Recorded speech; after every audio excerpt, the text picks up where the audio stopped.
Hello, it's Book Quote Wednesday and the word is better. Today I'm reading from my young adult pirate adventure HMS Barabbas from the further adventures of Jim Hawkins.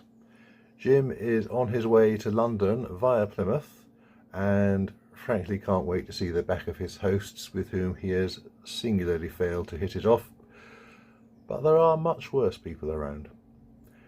In my dream cast, the officer he bumps into in this passage is played by Christian Bale. You may have that in your head if you wish.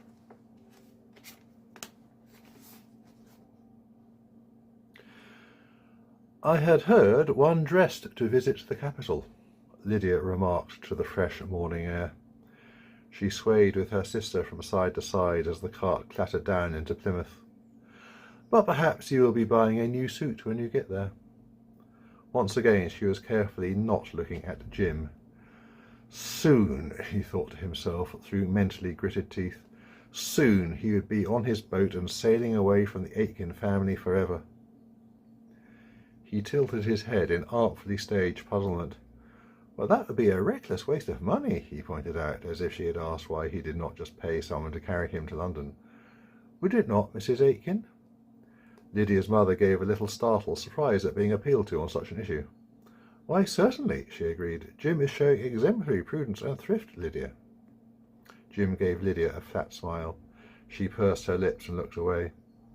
He caught a smothered grin from Joanna before the other girl, too, found something else to look at.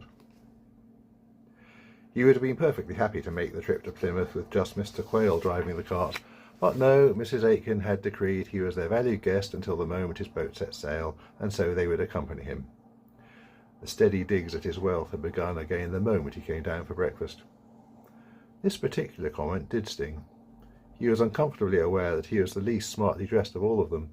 He could very easily be taken for a second servant to the family, Quayle's grandson perhaps. Apparently the Aitkins put on their best clothes even for a visit to Plymouth.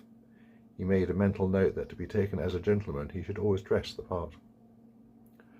The road filled up as the cart entered the city, with people and carts laden with goods coming and going. It soon reached the point where it would be quicker to walk to the harbour than wait while the cart picked its way. Quayle was ordered to find somewhere out of the way to wait, and everyone else climbed down to the ground. Jim hefted his bag over his shoulder and stood aside so that the Aitkins could go first. He bowed his head ironically to Lydia as she walked past him with her head held high. The road to the harbour was uneven and cobbled. A pool of water had gathered in a gutter, its surface oily with runoff from the street. Anyone on the narrow pavement was forced into single file to avoid it.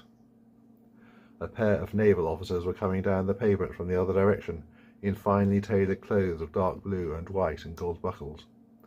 The one in front, a dark-haired man, walked with a swagger that proclaimed ownership of the port. Jim assumed the men would step back against the wall to let the women pass. The second man did hang back, but the first just kept walking. His shoulder barged into Mrs. Aitken and then into Lydia, and he would have hit Joanna too if Jim hadn't pulled her quickly out of the way. Fortunately, the man was on the outside of the pavement, and they were knocked back against the wall rather than into the noisome pool. Lydia and her mother both watched him go with mouths open at such rudeness. Jim's rumbling backdrop of anger and irritation surged, and before he knew what he was doing, he was striding down the street after the man. "Oi!" And when he got no answer, he shouted more loudly, "You!" The man stopped and stood with his shoulders hunched. Then he spun on his heel to face Jim. His eyes were like lumps of coal. A permanent scowl seemed to lurk behind the skin of his face, making up for the suggestion of a weak chin. "How may I help you?" The words could have been courteous, but the tone suggested Jim could best help the man by ceasing to exist. Jim suddenly had no idea what to say. He had acted on impulse, barely thinking. He had assumed the man would immediately know what he was about and apologize for it. You just walked into these ladies here?" The man's eyes flickered up over Jim's shoulder to observe the Aitkins, then back. "Did I?" Footsteps hurried up and the other officer came into view. His face was conciliatory and his mouth was just opening to pour out soothing words. The man waved him down. No, I am speaking to this young man. This very young man who thinks himself quite the gentleman."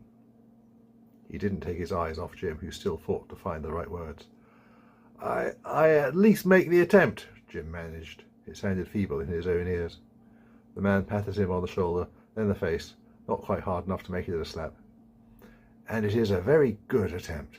Keep it up, and by the time you start shaving, it will be almost convincing. He indicated to his friend with a jerk of the head that they should keep moving. I will be a gentleman by my behaviour, Jim snapped. I won't shelter behind a fancy uniform. The man was half turned to go. Now he came to stand in front of Jim, so close that there were only inches between their eyes.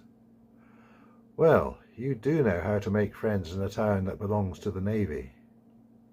If every officer in Plymouth is as rude as you, I'll be glad to leave it behind. A corner of the man's mouth twitched. And would the young gentleman care to demand satisfaction?